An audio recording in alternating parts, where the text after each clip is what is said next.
everyone, Nary here from DrakeWingGaming. Somebody me on Twitter, the Gaming Dragon. Today I'm coming at you with another Let's Play episode of Fueled by Insanity.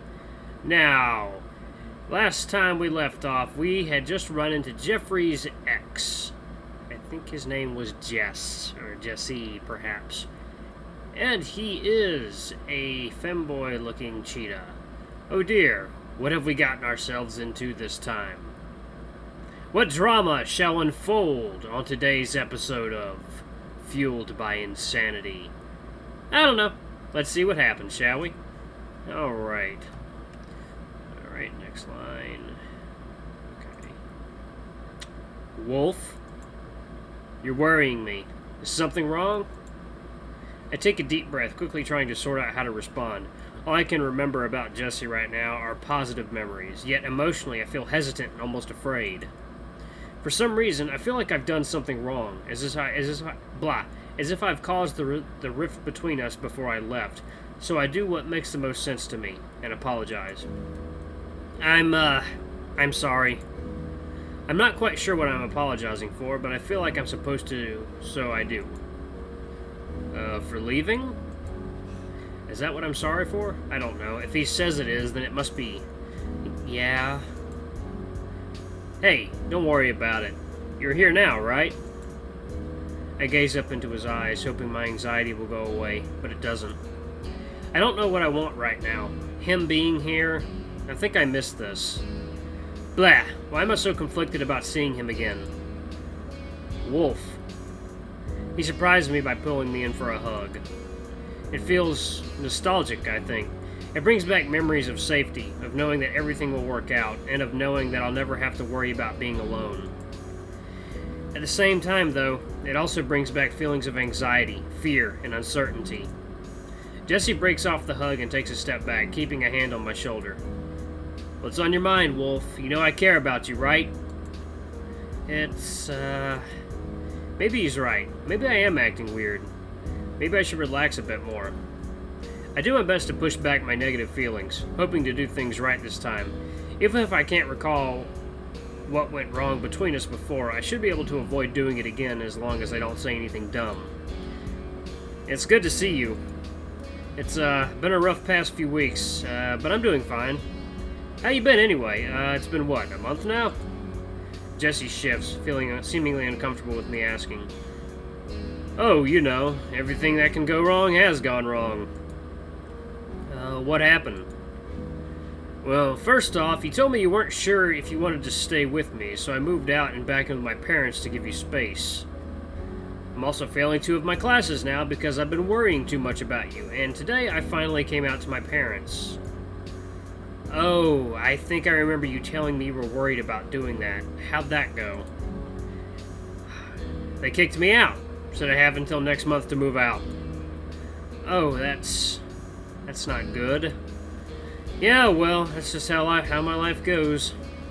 I can't help but feel bad for him with everything he's saying he's going through right now. I feel guilty that everything's been working out for me these past couple days. And his life sounds like it's come crashing down since he moved out. If I can break character, what is it with these people and their asshole parents in this game? I'm sensing a very common theme here of rejection. Anyway, is there anything I can do to help? Well, you could let me move back in. You are my boyfriend, after all. That is, unless you've decided you don't want to be with me anymore. What? Did he say boyfriend? It wouldn't surprise me, honestly. Everything else has gone down to shit as it is. Jesse, we're not together. We broke up, remember? Maybe I can still try to help with... No, we didn't. Jesse interrupts me, his tone harsh and serious now, bringing back some of the anxiety I had. What's going on here? Did I mishear something? Or did I mishear him? Yes, we did. Don't you remember? No, we never broke up. You said you needed time to think things over. That doesn't mean we broke up. No, I moved out so you could have space. You said you wanted to think things over. You never said we were breaking up. I'm starting to lose my patience with him, remembering now how impossible he is to communicate with. He always tries to twist things, to say that events happen differently to reality. This isn't the first time something like this has happened, and it frustrates me that he's doing it again, especially with something like this. I know that he didn't take the breakup well, but to claim it never happened bugs the hell out of me. No, we broke up. Yeah, I did say at first that... Stop talking, Wolf. Here he goes again. Whenever he hears something he doesn't like, he tells me to stop talking. I'm not backing down this time, though. Don't tell me to stop talking. I've told you several times now. It's done. Before I can get my words out, Jesse clamps his hands down on my muzzle, silencing me by force this time. He's glaring at me, growling at me to remind me he's not afraid to use his physical strength against me if needed. I don't even resist. I'm too shocked to. I'm too afraid to. Stop. I don't like this. I don't like this at all. I left you because of stuff like this. I said stop talking before you say something you'll regret. I'll let go. Just stop talking, Wolf. Sure enough, he lets go and I comply. I don't want to, but I don't know what else I meant to do. Just nod yes or no. Do you want to break up with me? No, don't talk. I just want to hear you. Just nod. I don't want to hear you. Just nod. What was the question? What was the question? Are we broken up? Yes or no? We are... Yeah, we're no, this guy feels like he might be partially abusive, maybe? The fact that he just kind of grabbed my face is really bad. Okay. Not knowing what to say or do, I nod. This isn't even a breakup because that already happened. Why doesn't he understand? Why is he making me do this again? There. That's all you had to do. I don't know why you were trying to say we broke up before, because that never happened. Yes, it did. I don't know why you're breaking up with me, though. All I've ever done is love you. That's not good enough for you, though, is it? He's getting mad. I'm the only one who's ever been there for you, but I guess that means nothing. Of course, now that I need help, you choose to break up with me. It's fine, though. I'm used to people not being there for me. Stop it. I care about you, too, but I'm afraid of you. Still, I can't believe you didn't even have the decency to actually come tell me. Were you just going to keep stringing me along when you know I'm already hurting? Were you going to avoid me forever if we didn't bump into each other over here? Stop. Let me guess. You've gone and found a fox or a bunny because I wasn't good enough. I told you from the beginning I knew this would happen. No, that's not... Ooh. Jesse once again clamps my muzzle shut, much more forcefully this time as his eyes burn in a fiery rage. His grip is tight and it hurts. I don't know how to make him stop. My heart races as all my options having been taken away. I don't know what I'm supposed to do. I thought I told you to keep your fucking mouth shut. He's so mad. I don't know why he's so mad. Everything's coming back to me now. All the yelling, screaming, him blocking the door to keep me from leaving, and crying only made things worse. I wasn't allowed to defend myself. Anytime I tried, he'd find a way to twist my words to say that I was the one at fault, that I was the one hurting him. What am I supposed to do when I'm put in a situation like that? I don't want to hurt anyone. I don't want to be hurt either. You never listen to me, do you? No one ever does. Please stop.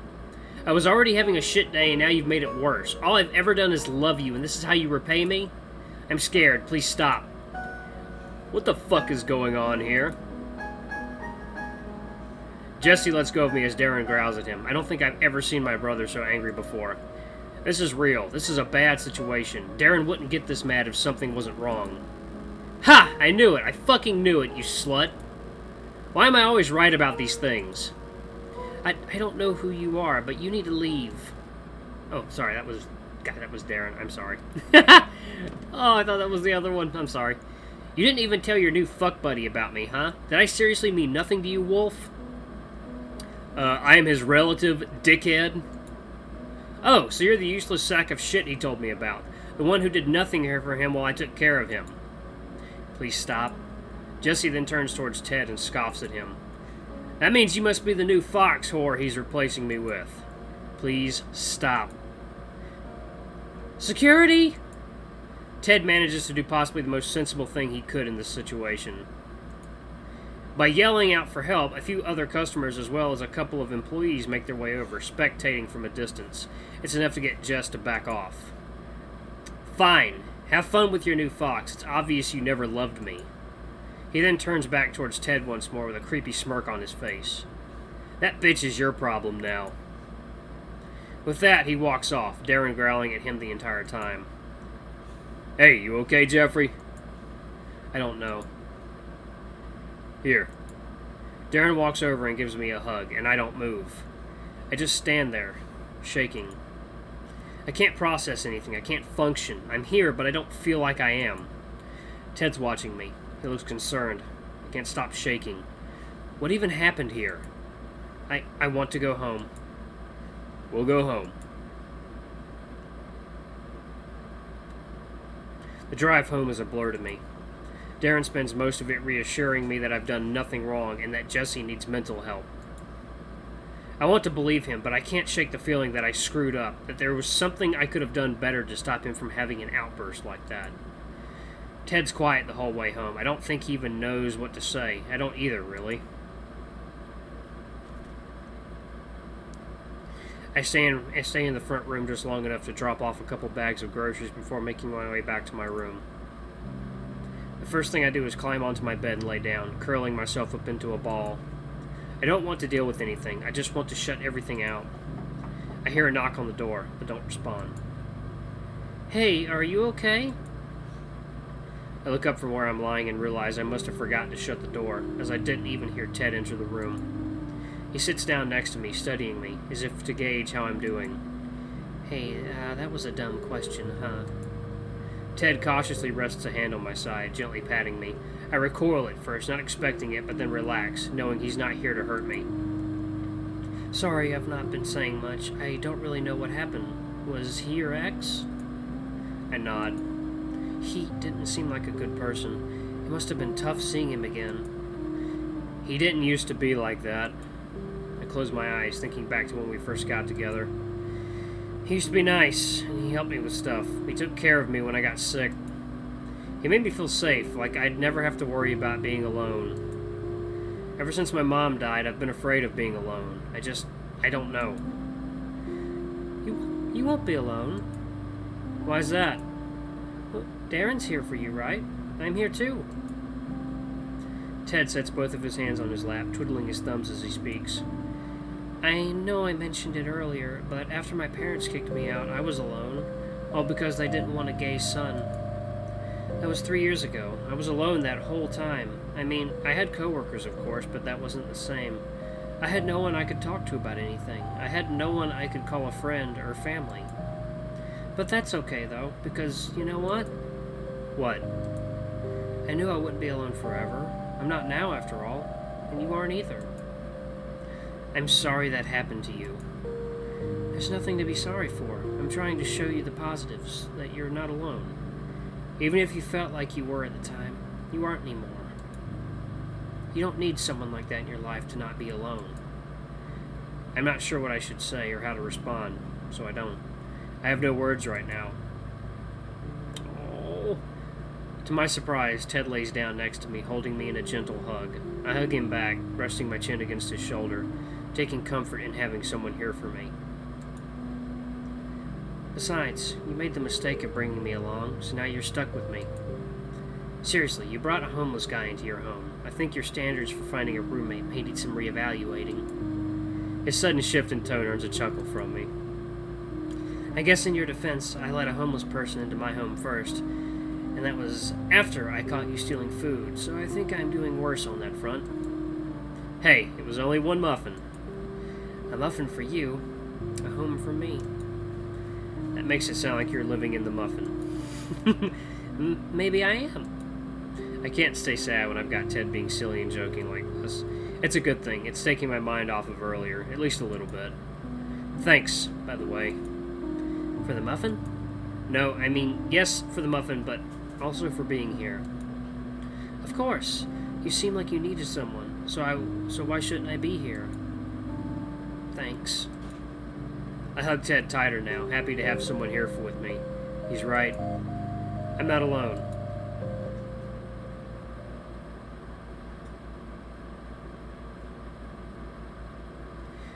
To be continued. Oh, man, is that it? Oh, I want to see more of this so bad. Oh, God got me into this story. I'm so interested in these characters now. Oh, man. Oh, God. The author of this did such a great job. I mean, God. Ah, this really sets up Jeffrey's backstory, what he's gone through, some of his mental trauma, and him finding Ted. I think that's his name. Why can't I remember his name? I have no idea.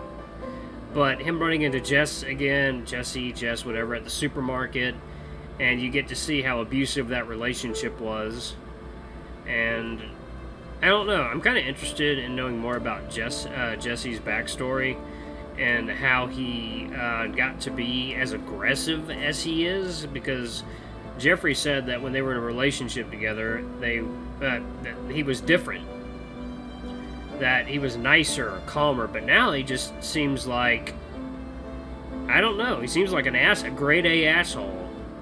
So I don't know if this, I don't know if Jeff has some kind of aura about him, because there is a bit of a supernatural element to this game, that maybe he causes others' mental state to degrade just by being around him. I don't know. It is very interesting. I'd like to know more about Daren. I'd like to know more about Jeffrey's condition, too. But anyway, guys, I'm definitely going to be on the lookout for more of this. Thank you so much for joining me for the first installment of Furry Games. This was fueled by insanity.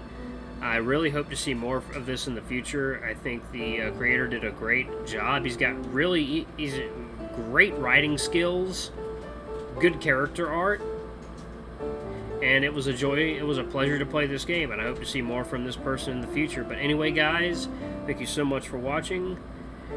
This has been Neri. Don't forget to leave a like, comment, subscribe, and ring that little notification bell. And until the next video, I love you all. I'll see you next time. Bye-bye.